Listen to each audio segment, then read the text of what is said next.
नमस्कार, मी अन्नपूर्णा अनु या यूट्यूब चॅनलमध्ये आपलं स्वागत आहे। तर आज आपण मस्त खुसखुशीत अगदी तोंडात विरघळणारी चकली बनवणार आहोत।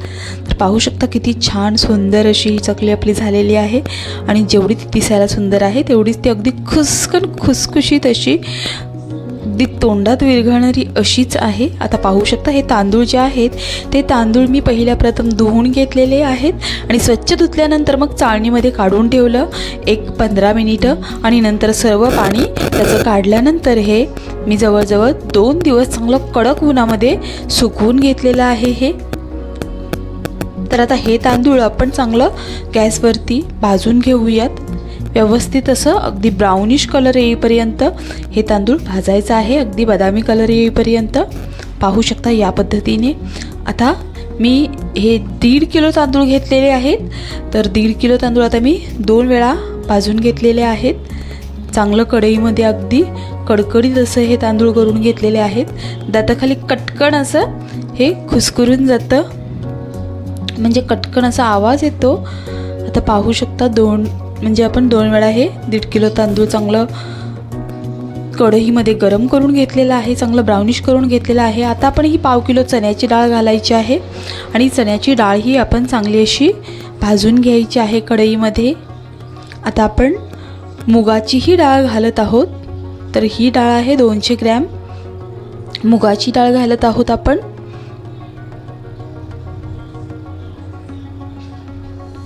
आणि हे जे मूग आहेत हिरवे ते 200 ग्राम घालत आहोत आपण। आणि 1/2 किलो आपल्याला घालायचं आहे उडदाची डाळ। तर उडदाची डाळ सुद्धा आपण या सर्व डाळी भाजून घेणार आहोत। या धुवून वगैरे घेतलेल्या नाही आहेत, फक्त आपल्याला डाळी भाजून घ्यायच्या आहेत। तांदूळ मात्र आपण धुवून घ्यायचे आहेत आणि मग सुकवून घ्यायचे आहेत। या सर्व डाळी आता आपण छान अशा भाजलेल्या आहेत। आता आपण धणं घेतलेलं आहे, तर अर्धी वाटी धणं घातलेलं आहे। आणि पोहे जे आहेत ते 1/2 किलो पोहे आपण घेतलेले आहेत, चपटे पोहे। तर हे सुद्धा म्हणजे चपटे म्हणजे पातळ पोहे, तर ते सुद्धा आपण छान असे भाजून घेऊयात कढईमध्ये। आता आपण सर्व हे परातीमध्ये काढून घेतलेलं आहे आणि व्यवस्थितपणे हे मिक्स करून घेऊयात। ओवा सुद्धा आता आपण मूठभर घालणार आहोत आणि मूठभर जिरं घालणार आहोत। ओवा जिरं हे आपण गरम न करता असंच घालायचं आहे। पाहू शकता, म्हणजे 1 ते 2 मुठी घालायचं आहे, म्हणजे अर्धी वाटी ओवा आणि अर्धी वाटी जिरं घालायचं आहे। आता पाहू शकता यामध्ये आपण पोहे सुद्धा घातलेले आहेत। तर आता हे दळण थंड करायचं आणि दळण करून आणायचं आहे आपल्याला। आता मी दळण करून आणलेलं आहे। आता त्याच्यातील ग्लासभर जे आहे ते मी तुम्हाला दाखवण्यासाठी यूट्यूबवरती आपण चकली बनवणार यासाठी हे ग्लासभर मापाने मी ग्लासभर पिठाचे बनवणार आहे चकली। तर हे 2 किलो जेमतेम झालेलं आहे सर्व मिळून। तर आता त्यामधील मी ग्लासभर पीठ काढून घेतलेलं आहे आणि आता ग्लासभर पिठासाठी आपण ग्लासभर पाणी घेतलेलं आहे। म्हणजे जेवढं पीठ तुम्हाला घ्यायचं आहे तेवढं तुम्ही पाणी घ्यायचं आहे मापाने। आता टोपभर जर पीठ घेतलं तर टोपभर पाणी आपण घ्यायचं आहे। आता पीठ हे भांड्यामध्ये घेतलेलं आहे। आता भांडं आपण गॅसवरती ठेवूयात आणि चांगला उकाळा येऊ दे पाण्याला।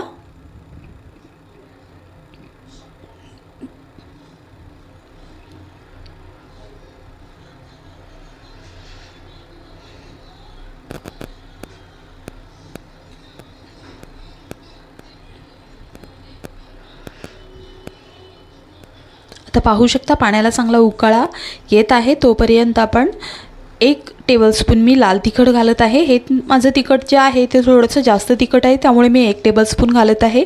तुम्हाला हवं असल्यास तुम्ही एका ग्लासासाठी 2 टेबलस्पून वापरू शकता। आता हे 1 टेबलस्पून घातलेलं आहे तिखट आणि आता चवीनुसार मीठ घालायचं आहे। आणि जेव्हा पीठ आपण वाफवून घेणार किंवा पाण्यामध्ये उकडून घेणार तेव्हा आपण चव बघायची आहे पिठाची। त्याच्यामध्ये जे लाल तिखट आहे आणि जे मीठ आहे ते व्यवस्थित आहे का।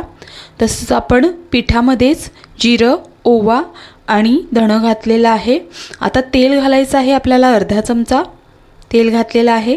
समजा आता 1 किलो जर बनवत असाल तर तुम्ही 1 वाटी तेल घालायचं आहे, किंवा 2 किलो बनवत असाल तर 2 वाटी तेल तुम्ही यूज करू शकता.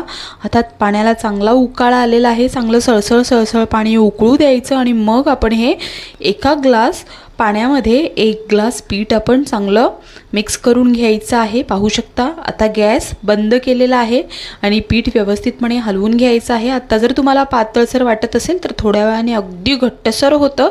तुम्हाला अजून एक्स्ट्रा पाणी लागेल एवढं घट्टसर होतं, तेव्हा मात्र आता आपण मळून घ्यायचं आहे. पण थोडा वेळ याला चांगलं वाफवून घ्यायचं आणि बंद करून ठेवायचं आहे हा टोप आता, म्हणजे आतल्या आत पीठ अगदी मस्त वाफून निघेल. आता मी थोडीशी हळदसुद्धा यामध्ये मिक्स करत आहे. तुम्ही पाण्यामध्ये टाकू शकता किंवा वरतून पिठामध्ये टाकलीत तरीही चालेल. आता व्यवस्थित हे पीठ पाण्यामध्ये मिक्स करूयात आणि 10 मिनिटं आपल्याला हे बंद करून ठेवायचं आहे.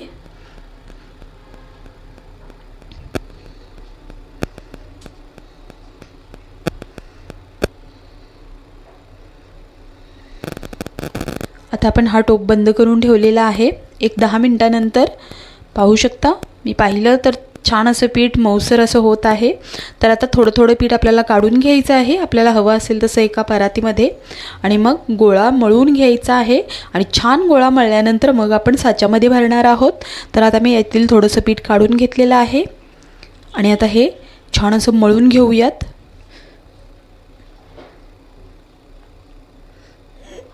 थोडंसं गरम आहे पीठ आणि आता थोडासा थंड पाण्याचा हातही लावायचा आहे वरतून, म्हणजे चकली तुमची तुटणार नाही. जर तुमची चकली तुटत असेल तर नक्कीच थोडंसं थंड पाणी घ्या आणि थंड पाण्याचा हात लावा, मग अजिबात चकली तुटणार नाही. आता आपण जो साचा आहे त्या साच्याला सुद्धा पूर्ण पाणी लावून घेऊयात आतून, म्हणजे पीठ पटकन पडायला मदत होईल. आता पाहू शकता आतमध्ये व्यवस्थित असा मी दाबून घेत आहे. असं पीठ अगदी मस्त असं साच्यामध्ये भरून घेतलेलं आहे. व्यवस्थित दाबून घ्यायचं आणि आता आपण बंद करून घेऊयात हा साचा.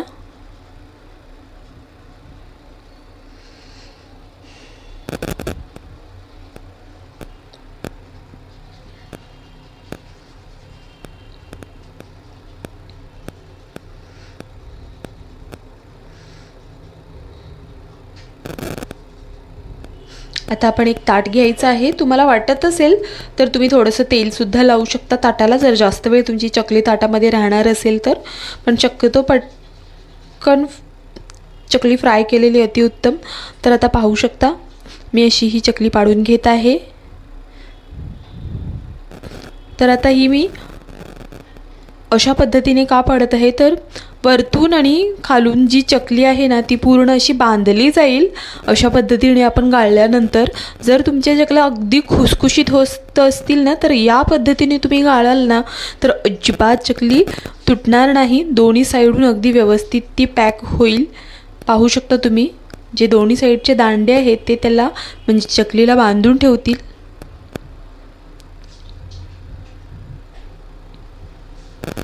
ॲक्च्युली मी जास्त करून याच पद्धतीने, ॲक्च्युली ही माझीच पद्धत म्हणा, पण मी याच पद्धतीने अशी चकली गाळत असते, म्हणजे ती अजिबात तुटत नाही. आणि आता हे जे शेंडे आहेत ना ते व्यवस्थित चिपकून घ्यायचे आहेत, व्यवस्थित चिटकवायचे आहेत. आणि ते आता ही जास्त खुसखुशीत अशी चकली आहे त्यामुळे ते बाजूला न चिटकवता वरती चिटकवायचे आहेत, म्हणजे आपली चकली पूर्ण अशी बंद होईल आणि ती फुटणार नाही तेलामध्ये टाकल्यानंतर. अगदी जशी आहे तशीच्या तशी तळली जाईल. जर तुम्ही बाजूला ही चिटकवाल ना तर फेर सुटत जातील आणि मग चकली व्यवस्थित तळली जाणार नाही आणि त्याचे तुकडेही होण्याची शक्यता आहे.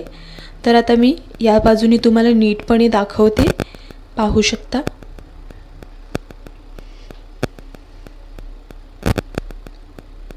आता एक फेरसुद्धा ना मापाने असं ठरवून ठेवायचं आहे. बाबा आपल्याला 3 फेर घालायचे आहेत किंवा 4 फेर घालायचे आहेत, म्हणजे तुमच्या चकल्यांची जी साईज आहे ते सेम राहील.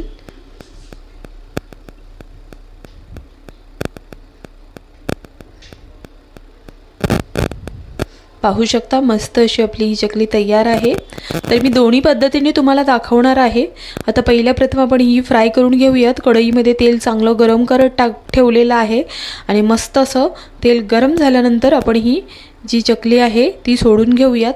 ॲक्च्युली जास्त चकली मी पहिल्यांदा घातलेली आहे, पण अति चकल्या घालू नका, नाहीतर मग त्यांना परतताना खूप प्रॉब्लेम होतो आणि मग चकली तुटण्याची शक्यता असते। तेव्हा तेलामध्ये चांगलं पोहता येईल अशा पद्धतीने तुम्ही 3 किंवा 4 चकल्या घालू शकता जास्तीत जास्त, पण त्यापेक्षा जास्त नका घालू, नाहीतर मग नंतर परतताना मग चकली तुटण्याची शक्यता असते आणि त्यांना पुरेसा अशी जागा मिळत नाही।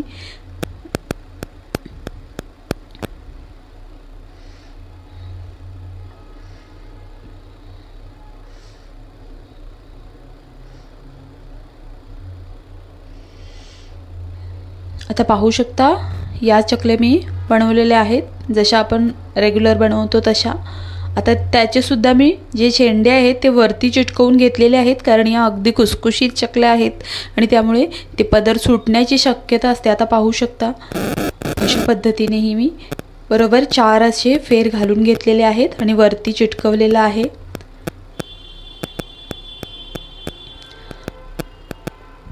तर आता आपण फ्राय करूयात।